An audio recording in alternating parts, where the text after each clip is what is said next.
Hello everyone, JRDL96 here with a brand new reaction. As you can tell by the title, it's another Jacksepticeye video. And it's the other interview that he did before he interviewed Chris Hemsworth and Tessa Thompson. He interviewed Jason Momoa, who plays Aquaman in the Aquaman movie. And in the DCEU, pretty much. Now this is, I guess, the first interview he did. And I guess this opens up the doors to more interviews. So we got it for four. I wanted to watch the recent one first and then catch up on this one and see what this one was like. But this was the one, I guess, that started this whole interview thing that he started doing. Like, I think he was supposed to interview Keanu Reeves during when John Wick 3 was coming out, but then that didn't end up happening. But then he interviewed Chris Hemsworth and Tessa Thompson for Men in Black International, and probably he might be interviewing Tom Holland. I don't know. Because that opens up the possibilities of more things. Because we would like to see... A lot of people want to see him interview Tom Holland. Or Chris Pratt. I don't know. Like, the possibilities are endless for him now.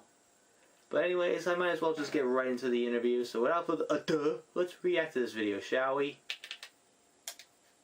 Top of the morning to everybody out there. I'm Irish. I have to do it. It's Takes a moment, like, okay. But, hi, Jason. Lovely to meet you. Lovely to meet you. How's your day been so far? Pretty good. Yeah. Good. Busy? Did some morning shows and came back. Yeah, very good. Just saw the movie this morning. Absolutely loved it. This morning? Yeah. Where? Here in town. Okay. We got to go to the Warner Brothers house and okay. just sit in a little private theater and see it personally. So, I would rank it pretty high. Pretty high.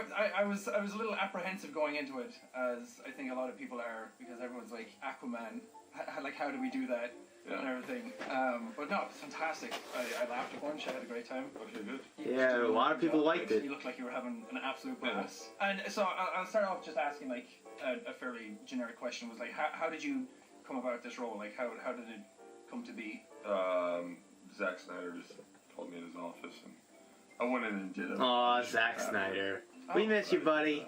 Release the Snyder Cut. An audition for that. Played it rather different, and then because it's way different to what the comics were. Different take on the comic version, because he had like bleached out hair and stuff. It's been 5 years since that day happened. Really, 5 years? 5 years, September 23rd, 2013. And then I had to keep it a secret for about 2 years. Yeah. Oh yeah, that was for Batman v Superman, Dawn of Justice. A very long time. Yeah. And we worked one day. That was, Mother of God. that was weird. You were in the wreckage of a boat. Show business. In the fucking bottom of the ocean, and then you fucking just go, boo, and then you went up. Here. And so, yeah, did that, and now we're here making an Aquaman movie. Yeah, it's crazy. Yeah, and I mean, it just looked like you were having so much fun playing the role and everything. You know, I think Zach hired me for the reason of, why would we make a movie about Aquaman? Yeah. It's pretty lame, generally. People. Yeah, that's how he was in the comics, the way he's portrayed in the comics. James, on top of that, wanted to make it even James more Wan. and build that whole world and do something that hasn't been done. Yeah. And take, that stereotype and... Yeah, he did a good job, James Wan, the way that they are. The way that he was able to make them talk underwater, too. Whenever you ask kids who their favorite superhero is, very few of them say Aquaman, but... I mean, after seeing it, I'm a huge Aquaman fan. There's a lot of great things to love about him. I think there's a lot of things that just are in us everyday life. He's just originally I wanted him to be a blue collar. He looks like whenever in some of the shots, he reminds me of him I'm looking at Roman Reigns because of the Samoa. I think Jason Momoa is somewhat Samoan too, right? Isn't he? Sometimes he's got that tattoo that kind of looks Samoan to me. Like his empathy. He made that. He got those tats because of that role, I think, right? Or did he have that before that? Help the world or his ability to drink, which. Yeah, I gotta get wet. Yeah. most of our dads are better at drinking. Exactly. He was born in Hawaii. So, how much of yourself did you get to put in the role? This is definitely the most of me in any role that I've played. I think that was encouraged from day one from Zach and from James. He's German, Irish, and Native American descent, and his father is Native Hawaiian. So he's not Samoan, he's mostly Hawaiian-ish. But I'm in a suit, it's just like but he kind of gets out. Yeah. He's like, I want what you got going, and just like pictures the Slash, and I'm like, play Slash. Puts some military wear on, and Yeah. Good to go. Recently, I went around Europe and America and did like a tour talking about like my life and where I came from. Oh, the damn tour. The how do we get here? Right now, so Yeah. I thought it'd be interesting to like delve into a little bit of that because you've come from like way back and done stuff like Baywatch, and then a lot of people knew you from Game of Thrones and things like that. Stargate even. Yeah. Stargate way more than bit. Yeah, so like to see that sort of rise and to see you now star as like the main role. Yeah, I forgot he was in Game of Thrones for a while too. Shift. It's a trip when you think about it. Yeah. Yeah. You want to know the origins of the road to Aquaman? Kind of, yeah. All right. Oh boy. I was gonna go to school. Do we have 90 minutes? And I left to go get to know my father better, and my father and my whole family are big watermen. Yeah. And they were surfing big waves, and they were towing in big waves, and so I went to 19 years old, went to go work in the family surf shop, and I went to tow in big waves, and I did. And I also, the TV show came, and the day that I was supposed to go back to school in Colorado was the day that I got hired for Baywatch. I was a biology major. Didn't want anything to do with acting. I just went down to go meet chicks and like her. And then a month of auditions, and the day I was supposed to go back to school, I got the lead role. That's crazy. Which was 22 episodes for 9 or 10 months out of the year, and then we did 2 seasons. Came back to LA at 21. She didn't know anything about acting and started getting into classes and didn't want to live by a telephone waiting for someone to call me and couldn't find an agent. Yeah. I just traveled the world and went to France and Tibet and Italy, and I was a big rock climber, so I just traveled the world climbing and living out of my bag and experiencing the world and spending the rest of the money so that I could see life. And if it all ended, then I did everything I wanted to do. Yeah. And the money ran out. Lived out of an Airstream, like an old caravan. He's got that weird thing on his eyebrow. I think that was a scar because I read briefly that he got slashed in the face with glass in a bar altercation, 2008. Show, and then that's and part of there was that. a competition. There was an audition trying to get play Tarzan, Oh, and I was like, oh. Yeah, he gives me that vibe of Tarzan because of the look, obviously. Now he's Tarzan. Long hair, we got to play Tarzan, and my dear friend Travis Fimmel, and now you may know he's like in Vikings and things like that. He got it, and I was living with him. I came back, and he got the role, and I was living with him, and then Stargate Atlantis. We do that for 4 years. It's like going to college. Work in Vancouver, do that for 9 months, 22 episodes. I know how to shoot, write, do all that stuff. You basically spend 4 years. Yeah. I went through the life doing that, and then I met my wife in the last season. We're having a family. When that show ended, I took a pint glass to the face, and the eyeball popped out, kind of thing. And If I mentioned, he got hit in the face with a slash in the face with glass. My audition back was Game of Thrones. I did one little comedy thing, and then Game of Thrones, and then that took us over to Belfast. We shot that, and then Conan wanted to do a movie Conan. That script was he was in he was Conan the Barbarian in the reboot. Yeah. And we did it, and it was an opportunity to jump from 10 on a call sheet to number 1 if it did well, and then it did its thing, and that hurt me, and did a movie with Stallone, and that hurt me, and then I decided to take it in my own hands, and I wrote my own movie with a friend of mine, and I directed my first film, and then that got a lot of people to see me in a different light, and that got me onto The Red Road, which is on Sundance. Yeah. Did that for 2 seasons, and then Zach called me in then, when I was doing The Red Road. Red Road. Did a bunch of other stuff that just to put food on the table. Had to wait until all this stuff came out, and then Frontier came. Fell in love with that role. Played that and started directing. Directed the 3rd season of what we're doing now, and now I'm on a TV show called C, which is Apple's new tentpole. And my 2nd movie I'm going to direct, which will be right after I finish C in March. Damn. And Aquaman hopefully does well, and now I can greenlight a lot of the projects I've been writing for a while. Yeah. Saving up. So he's also writing, directing movies too. He's kind of like Chris Evans somewhat. So the thing I'm most interested in with people is just like that kind of thing, hearing their stories and where they came from, because everyone's going through their hardships at some point in their life, and doing what I do through YouTube, I meet a lot of teenagers and a lot of kids and everybody who are trying to find themselves and figure out what they want to do with their life. So I always like asking if you had any advice for anybody who's going through those types of hard times, because something always comes in the end. Yeah, there is, and I think about that a lot, and I'm not sure if I have an answer, but there's always definitive moments where you can track back, and later in life where you go left and go right, but there's definitely those forks and those crossroads where, you know, if you make the right choices, but you can also make a lot more crossroads for yourself too. You can get out there and take a couple more lefts and rights and find your path, you know. I love it. Great answer. Cheers. Well, this is great. Thanks. Cheers, buddy. Appreciate it. That's awesome. Really awesome. Really damn cool that I was able to interview these people, man. The fuck? Pick up. Pick up the phone, Larry. Oh God, Larry. Oh, that was Sally face. Okay. It was kind of weird the way that it just transitioned to that. I'm like, oh, what the fuck? Oh my god. But also, excuse me, but Jason Momoa is also signed on to the official Just Cause movie series. So they're gonna make a movie series based on the Just Cause video game. Another fucking video game. Is he gonna play the role of the main guy? The main person, Rico Rodriguez? Brad Payton, who directed San Andreas, and is written by John Coley, who wrote Master and Commander. Just Cause was originally released by Square Enix in 2006, with sequels in 2010 and 2014 and 2019. The open-world adventure games garnered critical acclaim for the inventive ways in which they allow players to unleash large-scale destruction.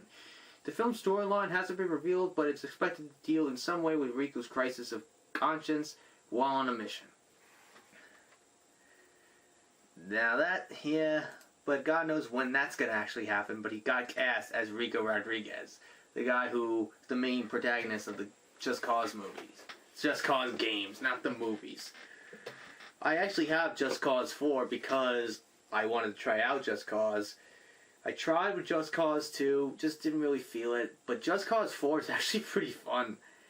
Because it's so funny, especially when there's there's also a tornado in the game that's kind of like forming. I guess because in this game there's like a machine that the villains have made that can manipulate the weather. Like this weather manipulating machine they've created somehow. I don't know how, but they have manipulated the weather to very bad weather conditions. So, and that causes a lot of bad things, and obviously the tornado is one of them. And also very, very blizzard-like conditions are bad too, as well. But it's more fun when you see a tornado just rolling through a gas station, causing the whole gas station to just blow up. It's so fun. It's so fun. It's just the destruction. I think I'm just more of like I'm like into those types of video games where you're just there and you're the whole, like, I want a video game that the main purpose is just to blow shit up. Just to blow fucking shit up with all the destruction and all that. I think Destroy All Humans is one of those games that I love so much, is because of the fact that you could just destroy everything. Destroy buildings, kill humans. Just that type of game is just something I like. Just Cause is kind of like that, but not just without the aliens concept. And the fact that they're remaking Destroy All Humans, which is kind of fun, which I find more interesting that they're remaking the first Destroy All Humans and not the second Destroy All Humans. Because if I were them, I would also remake the second game, because that was also made by the same developers as the one who made the first game, which was Pandemic Studios. They made the first and second Destroy All Humans games. After that, the Destroy All Humans series was made by whomever. The one for the Wii, and then also for the one that came out on the Xbox, and also the PS3 in the UK. But yeah, that's what shocked me more. Like, you're only making the first game? and not the second one? Like, what's wrong with the second one? The second one, honestly, in my honest opinion, is the better one. I don't know, man. But still, overall, the interview he had was very fun, and the fact that he mentioned again that that Jack did a tour, and talking about his life, and hearing Jason Momoa talk about his life and how he kind of, and all the stuff that he has dealt with in his life and his career, like all the movie roles he probably took in his career and stuff. And then eventually, it was after, I think, Conan, or one of the movies that he did with Sylvester Stallone, that he's like, it really hurt his career. So he's like, alright, I gotta make my own decisions. I gotta write my own movie and stuff. And that's when all the people in Hollywood started calling, and that got the attention of Zack Snyder. And then he got the role of Aquaman. Now, I'm not that big of an Aquaman fan, and honestly, I haven't even seen Aquaman yet. I still haven't gotten this chance to see Aquaman yet. I've been really busy with other stuff too, so I really haven't had a chance to really sit down and watch Aquaman. I actually bought Aquaman on DVD and Blu-ray as a gift for my dad for Father's Day. So I might have to get a chance to watch it myself, but I did hear a lot of people critically loved Aquaman, which is a rare thing to see in DC, with DC movies lately, because DC hasn't really been lucky with critics. So I was just afraid. I was just kind of like expecting, you're gonna get a lot of negative reviews with this. Let me see how Aquaman did, because I think Aquaman got fair scores, right? 65%. Okay. It's still good. Like 65% is okay, but it's almost just barely good. But it's not as bad as a lot of people thought. But they did a good job with it. That's the thing.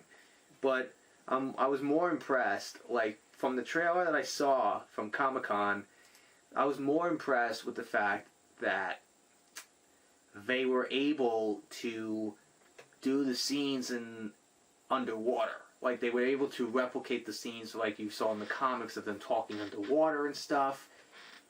And they were able to replicate that beautifully in the movie.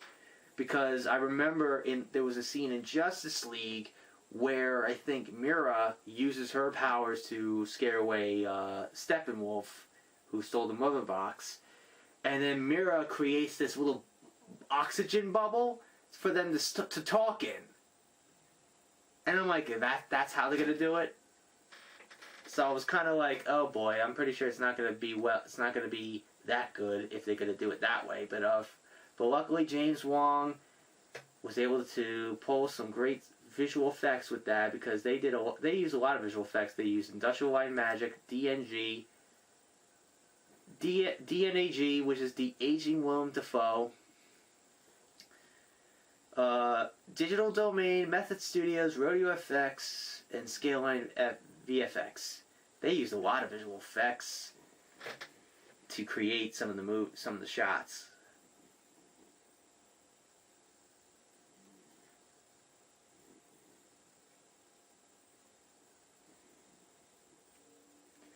But I think they had to use a lot of visual effects to create the illusion that they were talking underwater.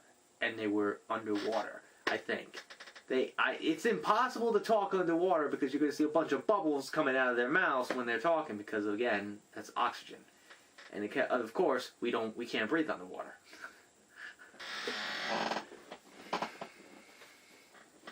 The actors... For the underwater sequences, the actors were shot dry for wet on special tuning. It's dry for wet. That could be taken so many ways. On special tuning fork rigs designed by the FX team, and later the bodies of the actors were replaced with digital doubles in post-production.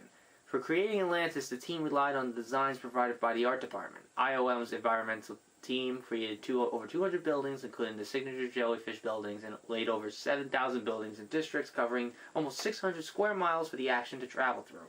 The underwater ships were modeled off the organic creatures and designs to move that way.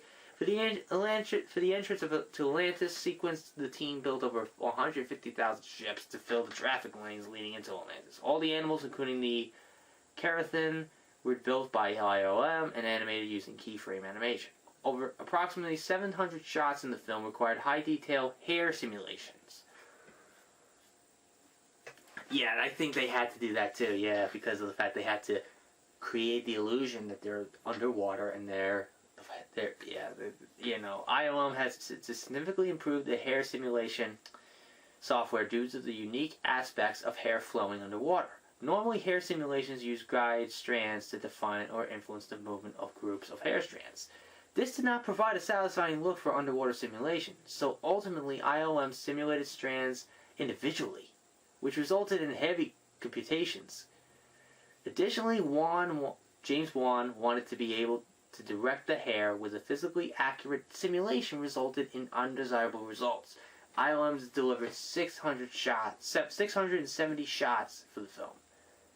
So it wasn't that easy. So that all that underwater stuff that they did wasn't easy. To create the illusion that they're talking underwater and all that, I don't think that was easy.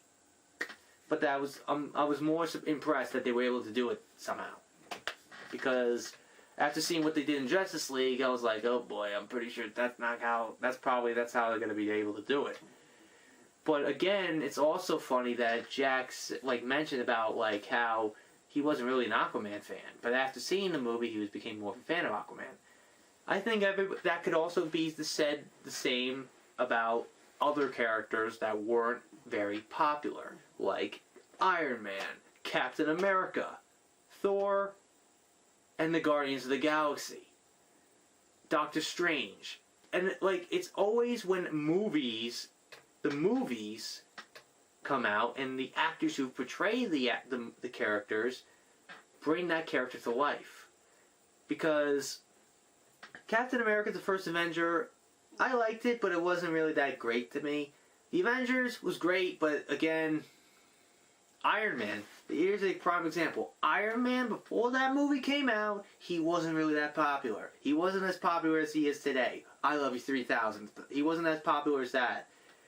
He was just He was just kind of and also at that time was the Civil War story line going on in the comics. So he became more of a villain. He was more hated because of that.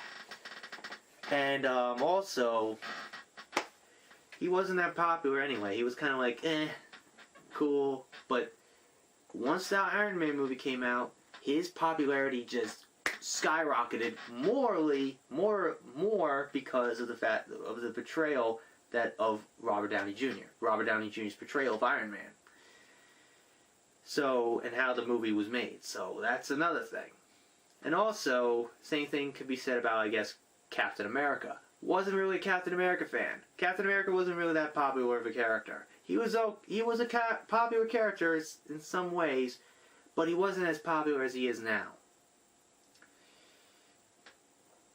Captain America, I think the movie that really set this, maybe more of a Captain America fan, was Winter Soldier. Winter Soldier made me a Captain America fan. And Thor, I think, was Thor Ragnarok. Thor Ragnarok was where I became more of a Thor fan. Because I was just like, oh my god. And then also Avengers Infinity War as well. But Endgame was a weird choice for him to go, but then again, I think it makes sense because, again, the guilt and all the all the guilt that he has because he fucking fucked up and not went for the head originally. He had him beat. But I guess all the emotion and all that pent up rage that he had because of the fact that Thanos just killed Loki in the beginning of the movie just got to him. And he didn't realize that Thanos would have been able to still snap his fingers. And that's why Thanos goes, you should have gone for the head. Boom. Just like that. And that all that guilt and all the fact that he saw these people fade to dust. The fact that he saw that, and then he felt responsible. He feels that he is responsible for that. and that's why he goes into this kind of like depression, and he becomes fat and stuff. Like, that's why. So that's the reason why that happened. But I'm pretty sure after what we saw him after, that he's now going to be with the Guardians of the Galaxy, who knows what Thor's going to be like now. He's probably going to be a lot skinnier, probably back into shape, probably. Because the Fat Thor thing, I don't know if it's going to fly or not, but still. You got Shazam, Birds of Prey, Wonder Woman 1984, but okay. Marvel. Yeah, that's another thing too. Wonder Woman too, I think, is also a prime example of that too. Wonder Woman was like her movie. It wasn't until her movie that really she became more of a household name. Wonder Woman, because of also Gal Gadot's portrayal of Wonder Woman. So it's not until their live action counterparts that they become household names most times. So that's why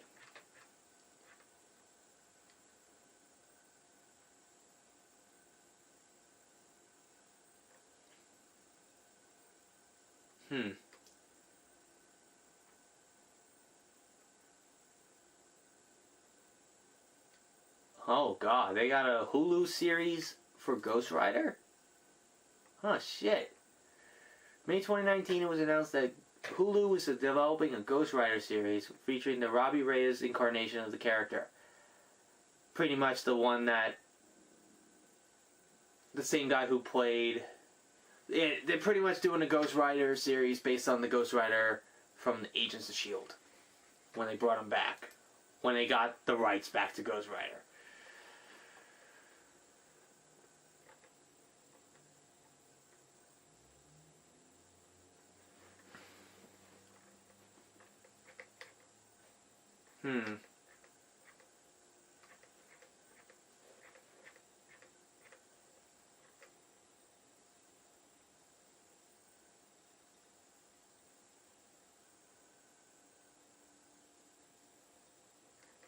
Oh man, I don't know, man. But now after the whole Fox merger, who knows what possibilities that we have with the MCU now. We never know. We don't know exactly what the possibilities are for Disney. For Marvel, really. Not Disney, but yeah, you know what I mean. Disney. Technically Disney, so who knows what the future holds for Disney and Marvel, so what other possibilities? But Guardians of the Galaxy Volume 3 is due to start filming in 2020. Chris Hemsworth has also expressed interest in reprising his role as Thor in the film after the character joined the Guardians in the Galaxy at the end of Avengers Endgame. You have to do that, honestly, so really.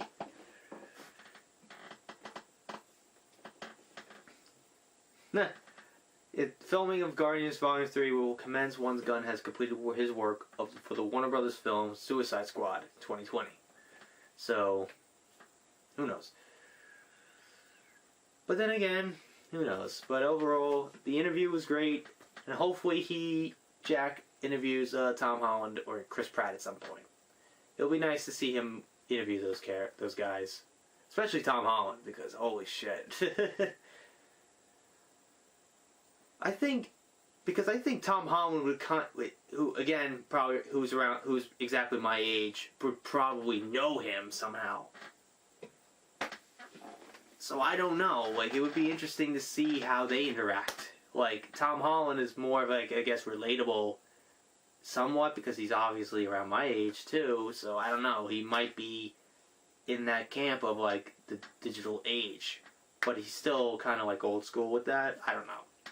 But it would be interesting to see how they would interact if Tom Holland knows him, if he's heard of Jack and Mark and stuff. I don't know.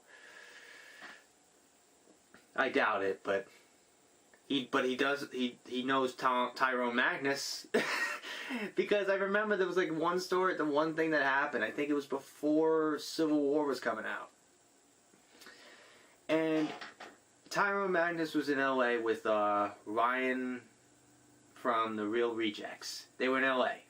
And they just got recognized on the streets by some of their fans. And then next thing you know, Tom Holland comes running in. Well, at first, like, the way the Tyrone Magnus explained the story, like, this, he hears somebody yell his name, Tyrone Magnus. He turns around, and then this guy comes up, and he's like, I'm Tom Holland, what's up, man? Love your videos. And at first, Tyrone was like, Tom Holland. And then it wasn't until when Ryan said Tom Holland that he realized it was Spider-Man, because at the time, we didn't know what Spider-Man would be like in the movie. And Tom Holland said that he loves the reaction from the Russo brothers when they announced Spider-Man was going to be cast, was that Tom Holland was going to be Spider-Man and stuff. So that's kind of interesting when they did that. So it would be interesting if Tom Holland would probably know Jacksepticeye or Mark, or even heard of them to begin with. I don't know. It would be interesting. But anyways, enough about that. Enough about all that. Hope you guys enjoyed today's video. If you did, hit the like button, subscribe, share this video with your friends. Be sure to ring that bell to be part of the notification squad. Be sure also to check out my Instagram because I make cool ads of Markiplier, Jacksepticeye, even myself. I also do reenactments and cosplays on there, so go check it out. Be sure also to check out my Tumblr, it's in the description as well. So until next time, JRDL96 signing out, and I will see you guys in the next video. Peace.